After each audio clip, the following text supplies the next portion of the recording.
معجزے کے طور پہ جو آپ کو عطا ہوئی اس کی کونچیں کاٹ ڈالنے کی وجہ سے ان کے قوم کے اوپر آنے والے عذاب کا بیان ہے۔ اور اس کے بعد آیت نمبر 80 سے آیت نمبر 84 میں حضرت لوط علیہ السلام اور ان کی دعوت اور ان کی قوم کے جو غیر اخلاقی فعل تھا، یعنی سیم سیکس میرج اور ہم جنس پرستی، اس کے کرنے کی وجہ سے ان کی قوم کے اوپر جو عذاب آیا، قرآن مجید نے اس کو بیان فرمایا، اور جو سیم سیکس میرج ہے، ہم جنس پرستی ہے، اس کی قرآن مجید میں مذمت کی گئی ہے۔ پھر ہم اس سے پہلے کہ تھوڑی تھوڑی آیات کی تلاوت کریں اور اس میں سے کچھ نکات اخذ کریں، سورہ الاعراف کا جو معنی ہے وہ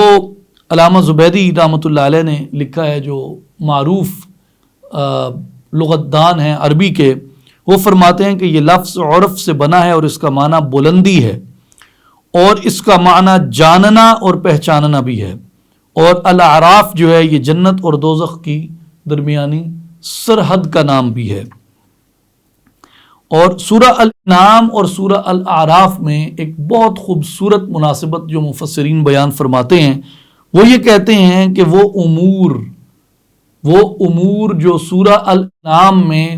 اجمالاً بیان ہوئے، وہ سورہ الاعراف میں تفصیلاً بیان ہوئے۔ اس لیے یہ کہا جا سکتا ہے کہ سورہ الانعام بمنزلہ متن کے ہے اور سورہ الاعراف اسی متن کی شرح ہے جو اللہ تبارک و تعالیٰ نے نصیحت کے لیے فرمائی۔ اس میں ایک بڑا جو نقطہ سمجھنے والا ہے وہ یہ ہے کہ اللہ تبارک و تعالیٰ نے اس میں آیت نمبر 11 میں حضرت آدم علیہ السلام کا قصہ ذکر فرمایا،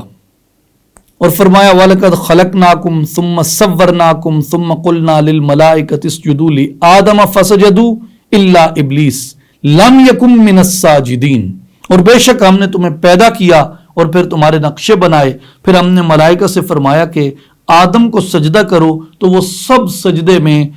گرے مگر ابلیس یہ سجدہ والوں میں نہ ہوا۔ اس سے قبل سورہ البقرہ میں غالباً آیت نمبر 3 سے آیت نمبر 38 تک 38 تک یہ 9 آیات جو ہیں، ان میں سیدنا آدم علیہ السلام کی تخلیق،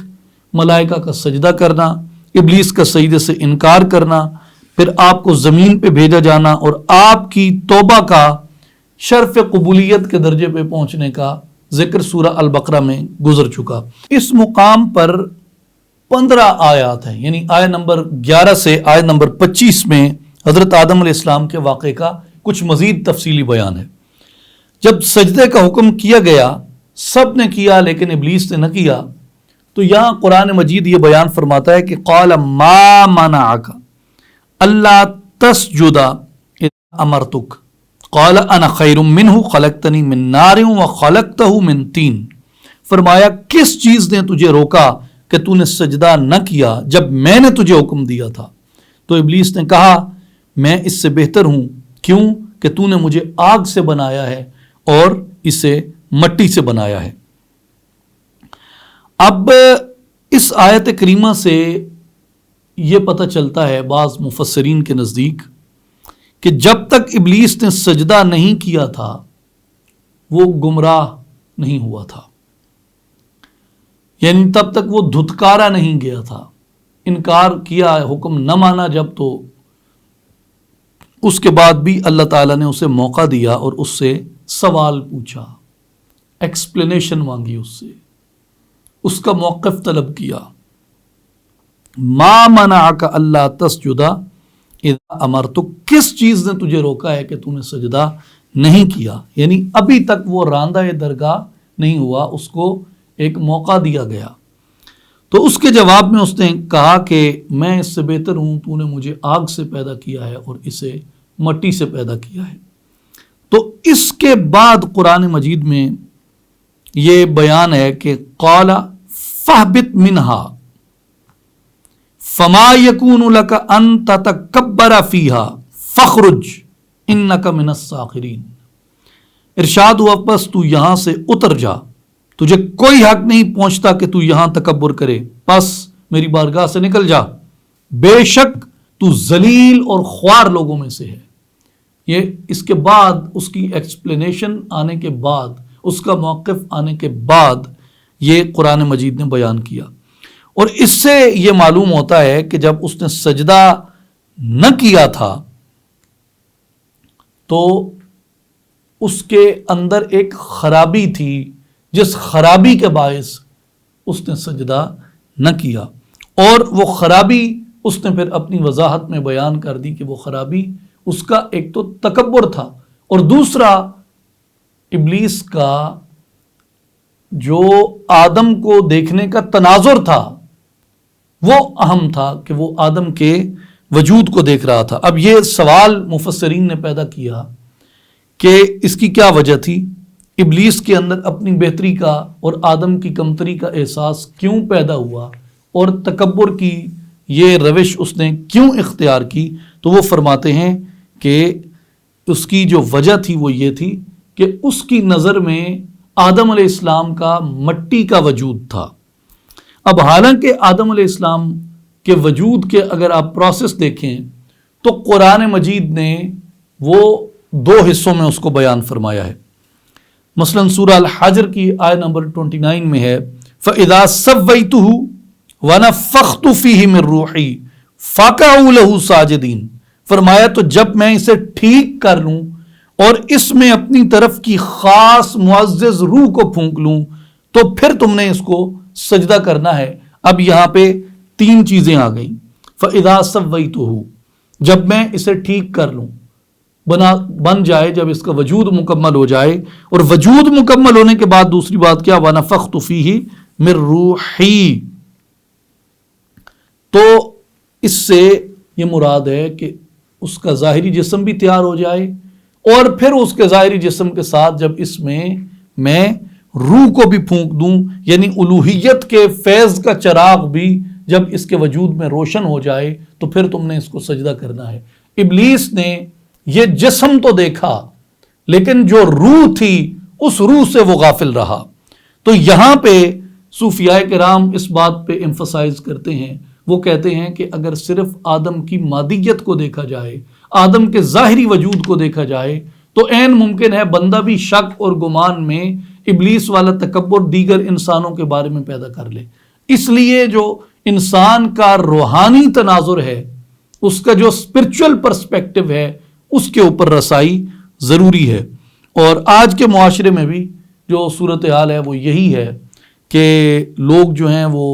روحانیت تک رسائی حاصل نہیں کرتے اور مادیت کو ہی سارا کچھ سمجھ کے اسی کے ارد گرد گھومتے رہتے ہیں، جس سے معاشرے میں تکبر، ایروگینس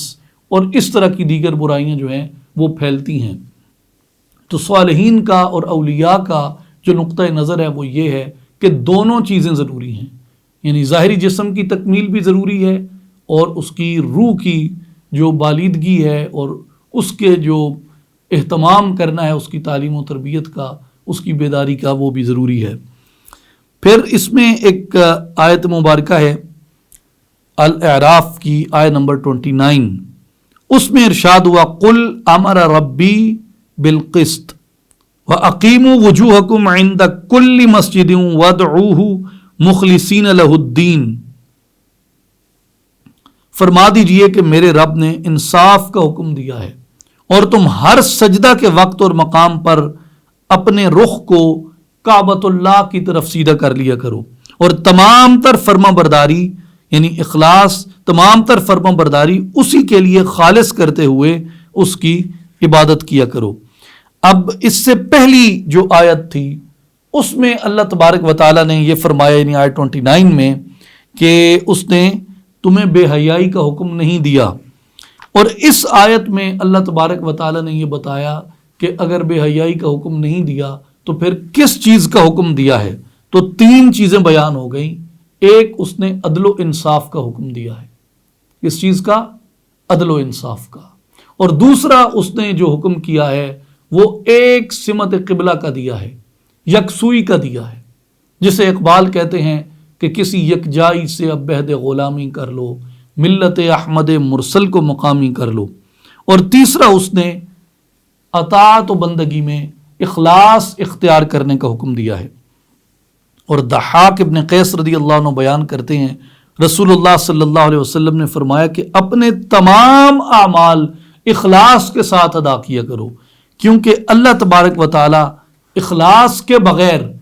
کسی عمل کو قبول نہیں فرماتا۔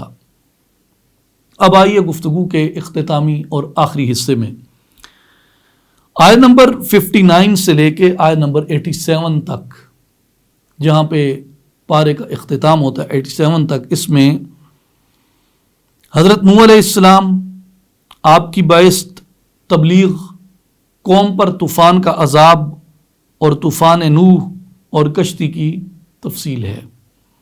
ہود علیہ السلام کی باعث ہے آپ کی قوم کی نافرمانیوں کا بیان ہے۔ صالح علیہ السلام، ان کی قوم کی سرکشی، ان پہ آنے والا عذاب۔ لوط علیہ السلام آپ کی باعث اور قوم لوط کا سیم سیکس میرج، ہم جنس پرستی میں مبتلا ہونا، اور اسی میں مبتلا ہونے کی وجہ سے ان پہ عذاب کا آنا۔ اور حضرت شعیب علیہ السلام کی قوم کی نافرمانی اور ان پہ عذاب کا بیان ہے، جو ہمیں ایک بار ضرور جسے دیکھنا چاہیے، پڑھنا چاہیے، یاد رکھنا چاہیے، فی زمانہ بہت ضروری ہے، بالخصوص جو انٹرنیشنل حالات چل رہے ہیں ان میں۔ وہ لوط علیہ السلام کی قوم کے بارے میں یہ آیت ہے، آیت نمبر 80، وَلُوطًا، یہ سورہ الاعراف کی آیت نمبر 80 ہے، یاد رکھ لیں، سورہ الاعراف کی آیت نمبر 80 ہے، جس میں فرمایا وَلُوطًا اِذْ قَالَ لِقَوْمِهِ أَتَأْتُونَ الْفَاحِشَةَ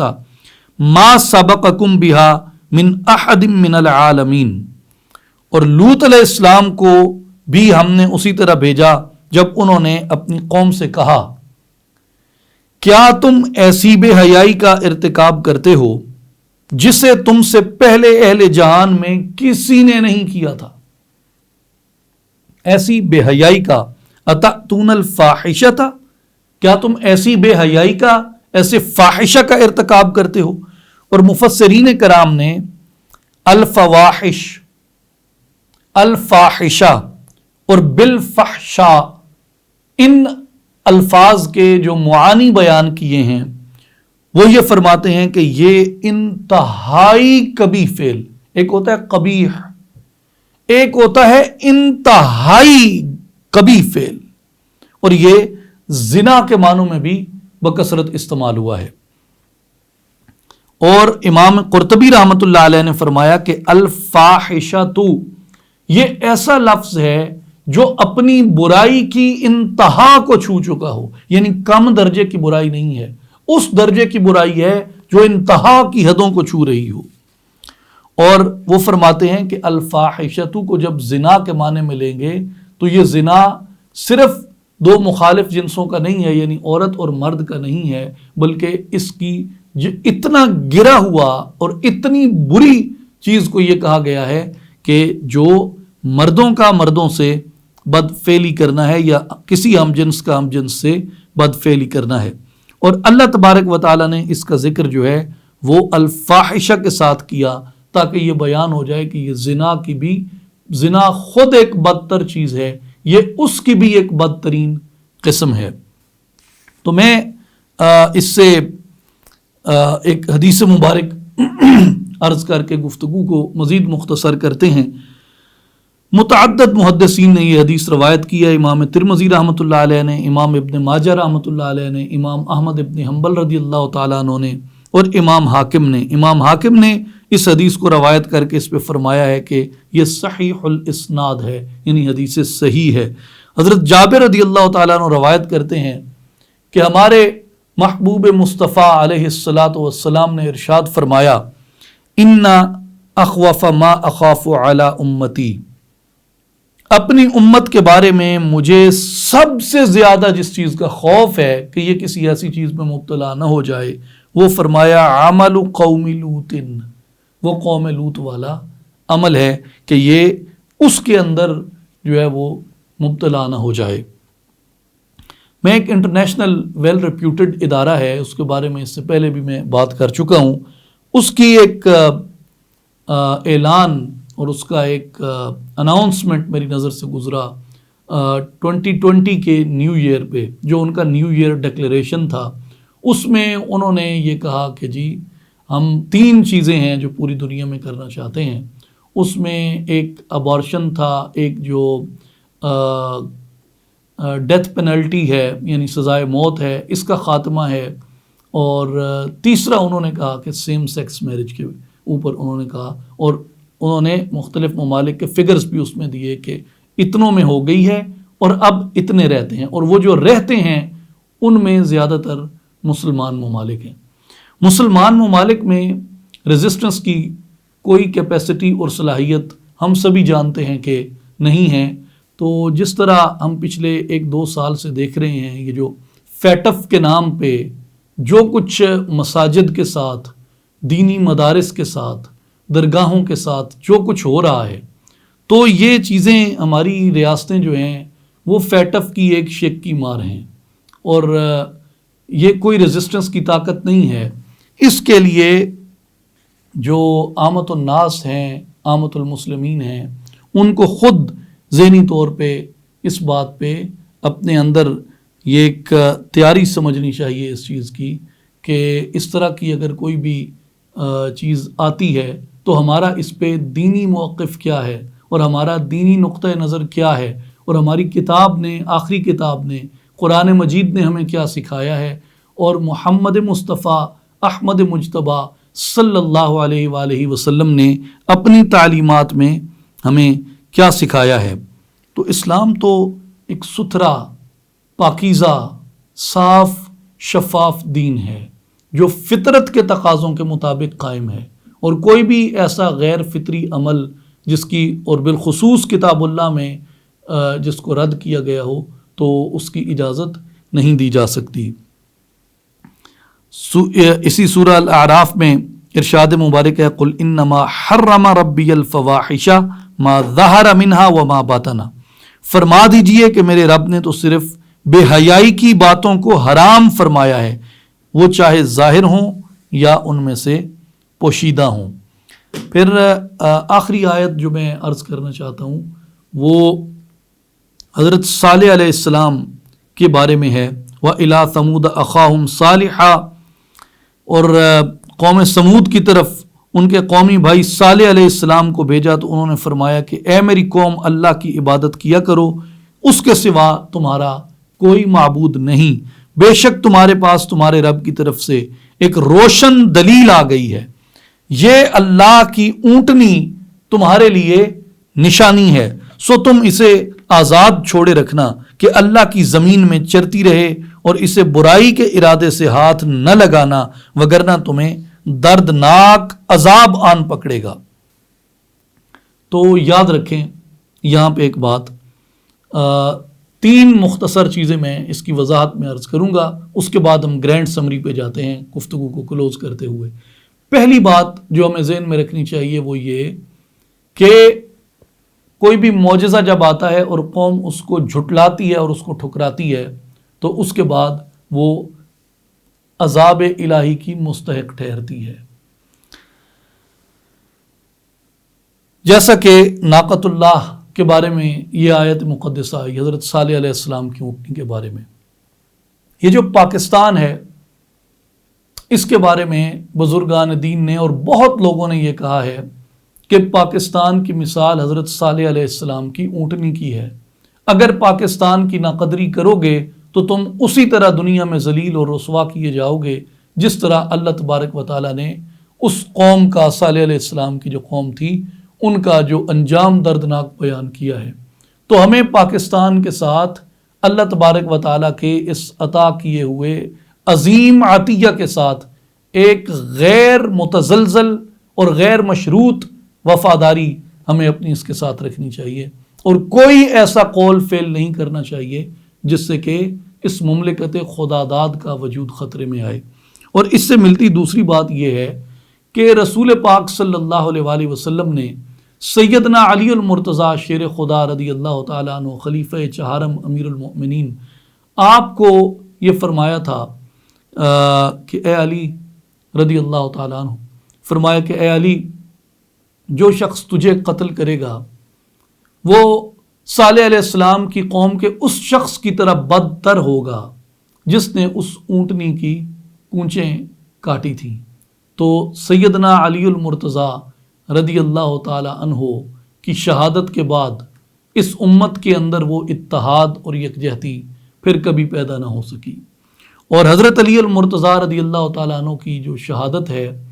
وہ کسی مجوسی، نصرانی یا یہودی کے ہاتھوں نہیں ہوئی، وہ ایک مسلمان کہلانے والے شخص کے ہاتھوں ہوئی جو کلمہ نبی کا پڑھتا تھا۔ اور وہ کس لیے ہوئی؟ اس لیے کہ وہ تکفیر علی کا قائل تھا اور وہ لوگ حضرت علی رضی اللہ تعالیٰ عنہ کی تکفیر کرتے تھے۔ تو اس لیے تکفیر ایک ایسا عمل ہے جو لوگوں سے داماد رسول، حضور کے بھائی، اور اس امت میں جن کا یہ مقام ہے کہ رسول اللہ صلی اللہ علیہ وسلم نے ان کے قاتل کو صالح علیہ السلام کی اونٹنی کی کونچیں کاٹنے والے شخص کی طرح اس کے برابر بدبخت قرار دیا، تو تکفیر اس حد تک لے جاتی ہے۔ اس لیے مسلمانوں کی تکفیر جو ہے وہ ہمارے دین میں منع کی گئی ہے کہ یہ ایک فتنے کو جنم دیتی ہے۔ آخری بات جو ہے وہ تیسری، وہ شیخ نجم الدین کبریٰ رحمۃ اللہ علیہ آپ کا ایک قول لطیف ہے جس میں آپ فرماتے ہیں کہ معجزے کی دو اقسام ہوتی ہیں۔ جو بھی معجزہ آتا ہے ایک اس کا ظاہر اور ایک اس کا باطن ہوتا ہے، تو وہ فرماتے ہیں کہ عوام کے لیے ایک معجزہ ہے اور ایک معجزہ خواص کے لیے ہے۔ عوام کے لیے معجزہ یہی ہے جیسے پتھر سے اونٹنی نکل آئی، اور وہ فرماتے ہیں کہ خواص کے لیے معجزہ یہ ہوتا ہے کہ بعض دفعہ انسانوں کے دل پتھر ہو جاتے ہیں لیکن ذکر کی گرمی ایسی ہوتی ہے کہ اللہ تبارک و تعالیٰ ان کے پتھر دلوں سے جاندار پیدا کر دیتا ہے، اور وہ جاندار سے مراد اسرار اور رموز کو لیتے ہیں۔ اس لیے ہم کتنے ہی گناہ گار کیوں نہ ہوں، رحمت الہی سے مایوس نہیں ہونا چاہیے، بھلے دل پتھر ہو چکا ہو، توبہ کرو، وہ دل نرم کر دیتا ہے، اور جب دل نرم ہوتا ہے تو اس کی یاد اور اس کے ذکر کے اسرار و رموز دل سے پیدا ہوتے ہیں۔ گرینڈ سمری یہ ہے کہ آیات کی کل تعداد 8ویں پارے میں 142 ہے،